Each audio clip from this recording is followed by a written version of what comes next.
वहीं बात कर लेते हैं मध्य प्रदेश के जिला गुना की, जहां आजादी के 70 साल बाद भी कीचड़ से निकलने को मजबूर। आपको बता दें कि 6 कलेक्टर बदले फिर भी ग्रामीण कीचड़ से निकलने को मजबूर। दुर्भाग्य ग्रामवासियों का। जी हां, हम बात कर रहे हैं मध्य प्रदेश के गुना जिले की, जहां प्रधानमंत्री ग्रामीण सड़क योजना से वंचित ग्राम खिरिया एवं बड़ा गांव ग्रामीण परेशान। वहीं ग्रामीणों ने कहा बच्चे स्कूल भी नहीं जा पाते हैं। वहीं कई सालों से सड़क की मांग कर रहे हैं, लेकिन अभी तक किसी का कोई ध्यान नहीं गया। वहीं गांव का मुखिया सरपंच होता है, लेकिन उसे सड़क की कोई चिंता ही नहीं है। यहां एक तरफ भाजपा सरकार विकास के बड़े बड़े वादे करती है, लेकिन गुना जिले में खिरिया की सड़कों की दुर्दशा देखो तो कीचड़ ही कीचड़ है, जिससे ग्रामवासी परेशान हो रहे हैं। परेशान होकर गुना जनसुनवाई कार्यक्रम में कलेक्टर डॉक्टर सत्येंद्र सिंह से सड़क डलवाने की मांग की है। मध्य प्रदेश के जिला गुना से संवाददाता गोलू सेन की रिपोर्ट।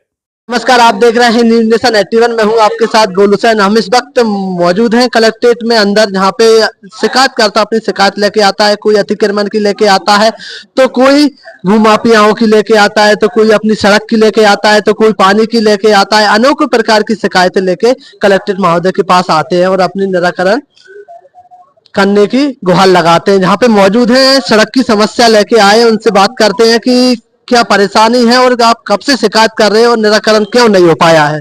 जी, क्या नाम है? भाई साहब, दीपक सिंह यादव नाम है मेरा। मैं ग्राम पंचायत के ग्राम खिरिया का निवासी हूँ। आज भी वर्तमान में भारत सरकार की इतनी सारी सुविधाएं चल रही हैं। शासन बताता है हमने यह सड़क निर्माण करवाया है, ये करवाया। आज मेरे गांव में 70 वर्ष हो गए। 70 वर्ष से गांव में पानी निकलने का एक मुख्य द्वार नहीं बन पाया। आज हम कहते हैं यत्र नारी पूजनते तत्र रमन्ति देवता, नारी को भगवान मानते हैं, किंतु मेरे गाँव की माताएं बहनें अर्धनग्न अवस्था में अपने आधे कपड़े ऊपर चढ़ाकर पानी बाहर निकल के आती है। आज बात कहते हैं मेरा देश पढ़ेगा इंडिया, तभी तो बढ़ेगा इंडिया। आज मेरे गांव की स्थिति यह है कि आज मेरे गांव में 5 बच्चे 10 बच्चे आपको पढ़े लिखे नहीं मिल सकते। क्यों? क्योंकि विद्यालय पहुंच ही नहीं पाते। विद्यालय पहुंचने में उनका पूरा जीवन निकल गया। 4 फीट पानी भरा रहेगा, विद्यालय बच्चे कैसे पहुंच पाएगा? वैसा आप बताइए, नहीं पहुंच सकता। आज स्थितियां ऐसी है कि गाँव में 70% जो युवा है वो अविवाहित और बेरोजगार है। कोई अपनी बच्ची हमारे गाँव में नहीं दे रहा है, कोई हमको रोजगार नहीं दे रहा है। क्यों? क्योंकि गाँव से बाहर निकल पाएंगे तभी तो रोजगार मिलेगा, और जब कोई गाँव में अंदर आएगा तभी तो हमारा विवाह होगा। तो इस प्रकार की इतनी समस्याएं। एक बात की जाती है कि समूचे भारत राष्ट्र कितना बड़ा विश्व है, इस विश्व में कितनी बड़ी कल्याणकारी योजनाएं चल रही हैं। उस योजनाओं का अगर 0.01 भी अगर हमको मिलता तो आज मेरे गांव का पानी गांव से बाहर निकल जाता। अधिक बाढ़ आने के कारण अगर गांव में पानी आ जाता है तो गांव की स्थिति ऐसी, गांव के आदमी गांव में ही मर जाएंगे। सड़क ही नहीं है गांव में।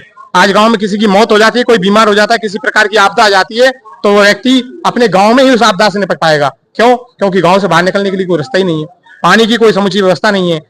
आप स्थिति ये मानिए, आज विश्व में हम बात करते हैं, भैया देखो भारत कितना डेवलपमेंट हो गया, दुनिया कितनी डेवलपमेंट हो गई। अपन तो बात करो विधानसभा में कितने काम चल रहे हैं। आप जाकर देखिए मेरे गांव में शमशान घाट नहीं है।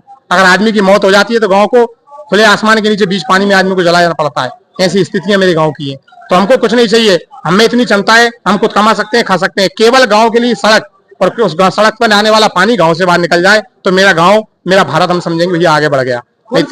हमारा गाँव है ग्राम खिरिया, ग्राम पंचायत बड़ा गाँव।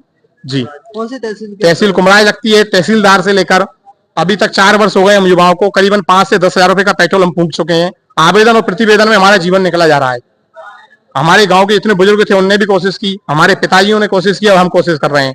और अगर इसी प्रकार की व्यवस्थाएं बनी रही, इसी प्रकार अगर सुनवाई नहीं होती रही, तो हमें विश्वास हमारे बच्चे भी इसी प्रकार आपके सामने इंटरव्यू देंगे और कुछ नहीं होगा। भाई साहब, तो तमाम प्रकार की आपने कोशिशें की, तमाम प्रकार के नेताओं से लेके अधिकारियों तक आपने दफ्तरों के चक्कर काटे, फिर भी आपकी कोई सुनवाई नहीं हुई। भाई साहब, अधिकारी इतना भ्रष्ट हो गया। सरपंच से कहेंगे सेक्रेटरी कहेगा भैया फंड नहीं है। सरपंच बोलेगा अभी ये लगा हुआ है, अभी आचार संहिता लगी है, अभी बरसात आ गई है। तो इतनी प्रकार के वह चोचले जो हम बात लेकर जाते हैं वहीं खत्म कर देते हैं। तो ग्रामीण सड़क योजना चल रही है, प्रधानमंत्री सड़क योजनाएं चल रही है, दुनिया भर की जो शासन की मूलभूत जो योजनाएं हैं उनसे क्यों किसी प्रकार का कोई लाभ नहीं है भाई साहब। क्यों? क्योंकि भ्रष्टता की वो जो दीमक लगा हुआ है अधिकारियों पर, वह दीमक उनको पूरी तरीके से नष्ट कर चुका है। और इंसान को उन लोगों की इतनी गंदी आदत हो गई, अगर हम लोग पहुंचेंगे यहाँ, अगर यहाँ भी हम आ रहे हैं तो गाँव में जाकर वो दबाव बनाएंगे लोगों पर, भैया ऐसा नहीं ऐसा होगा, ऐसा नहीं ऐसा होगा। आज पूरा गाँव, आप ये मानिए अगर 10 साल और स्थिति रही तो पूरा गाँव आप विलुप्त मानेंगे। हर क्षेत्र में किसी प्रकार का ज्ञान नहीं मिलेगा, किसी प्रकार की कोई संस्कृति नहीं बची। क्यों? क्यों? गांव से तो हम लोग निकल कर आते हैं संस्कृति लेकर। इसलिए आपसे भी आग्रह है भाई साहब, जितना हो सके आप इसको आगे बढ़ाइए और हमारी सुनवाई को आगे तक पहुंचाइए। तो क्या लगता है आपको, कई बार शिकायत करने के बाद भी कोई कार्रवाई नहीं भाई साहब? लगता अधिकारी क्या भ्रष्टाचार? अधिकारी से मतलब नहीं है भाई साहब। तो अगर हम लोग सोचे कि प्रधानमंत्री गाँव का विकास करे तो नहीं हो सकता। गाँव का विकास करने वाला होता है सरपंच। अगर सरपंच नहीं चाहेगा कि मैं इस गांव का विकास करूं तो भगवान राम भी आकर उसका विकास नहीं कर सकते। तो अगर सरपंच की बुद्धि में भ्रम आ गया कि मुझसे विकास नहीं हो रहा है तो कोई भी उसका विकास नहीं कर सकता। केवल सरपंचों की बदौलत गांव का विकास नहीं हो रहा है। आप अगर हम कल्पना करें कि विधायक आए और सीसी बनाए और सड़क बनाए और पानी निकाले तो नहीं हो सकता। से भी सड़क मिल जाती सब है। फंड है अभी वर्तमान में 8 से लेकर 10 लाख तक फंड पंचायत में पड़ा हुआ है, लेकिन बनाने की मंशा नहीं है, किसी कार्य करने की इच्छा नहीं है। अगर ऐसी इच्छा नहीं है तो कभी गांव का विकास भी नहीं हो सकता। और अभी तो हमने केवल आवेदन और प्रतिवेदन दिया है। अगर शीघ्र अतिशीघ्र इसकी सुनवाई नहीं होती है तो हम लोग आत्मदाह अपने गांवों में करेंगे, हम लोग जनपद सीओ का घेराव करेंगे। उसके बाद भी सुनवाई नहीं होती है तो हम शासन की सारी योजनाओं का परित्याग करेंगे। वैसे तो हमको योजना मिल नहीं रही है, हम अधिकारियों का परित्याग करेंगे, नहीं किसी को कलेक्टर मानना, नहीं तहसीलदार मानना, नहीं सरपंच मानना। क्यों? जब कोई मूलभूत चीज मिल नहीं रही है, किसी प्रकार की आवश्यकता है वो पूरी नहीं हो पाई, उसको मानने से क्या मतलब है? खाली कचरे को डिब्बे के रखने से आवश्यकता कुछ भी नहीं है। अब हमको हमें किसी प्रकार का सरपंच नहीं चाहिए, किसी प्रकार से कुछ नहीं चाहिए, उनकी व्यवस्था नहीं मिल पा रही है। अधिकारियों को क्या करेंगे हम? अधिकारी हमारे घरों में ही होते हैं, हमारे माता पिता अधिकारी हैं। केवल अगर सड़क और पानी हमको मिलता है तो हम शासन के प्रति रहेंगे, वरना हम शासन के विरुद्ध काम करेंगे। और आप देखिए गुना जिले में खिया गांव एक दिन उभर कर आएगा, वो भले आपात की स्थिति में हो या विपात की स्थिति में, अच्छे नहीं तो बुरे कामों में उभरेगा। अगर मान लीजिए पढ़ा नहीं तो बच्चा चोर बनेगा, डाकू बनेगा, फिर जहां आकर आप कहोगे कि देखो खिया गांव का घर। तो ये सब स्थितियां केवल सरपंच साहब की बदौलत हो रही है। सरपंच चाहे तो गांव में 5 दिन में सड़क हो जाए, 5 दिन में पानी निकल जाए। तो जहाँ पे आप कितने कलेक्टर बदल चुके हैं जब से, जहाँ पे आप 6 कलेक्टर बदल चुके हैं। मेरे खुद के जीवन काल में 6 कलेक्टर बदल चुके हैं और मेरे खुद के एक सड़क नहीं एक सड़क बन नहीं बदल पाई।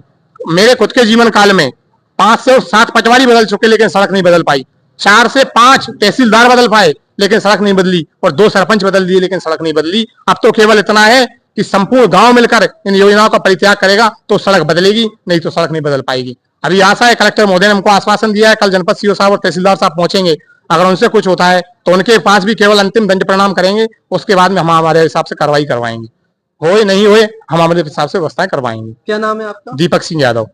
तो आपने सुना दीपक सिंह यादव जी ने बताया कि हम सारी जो शासन की जो मूलभूत योजना है और सारे अधिकारियों का हम बहिष्कार करेंगे और शासन के जो भी कर्मचारी है सबका हम बहिष्कार करेंगे। अब देखना ये होगा कि खबर प्रकाशित होने के बाद क्या इनका सड़क का निराकरण होगा, क्या जो जिम्मेदार जो अधिकारी हैं, जो विभागीय अधिकारी है, वो गांव का उस सड़क का घटना पे जाके घटना का मुआयना करेंगे और क्या होगा। देखते हैं खबर प्रकाशित होने के बाद क्या सुनवाई होगी। नमस्कार, बने रहिए न्यूज़ नेशन 81 के साथ। मैं हूं आपके साथ गोलू सैन।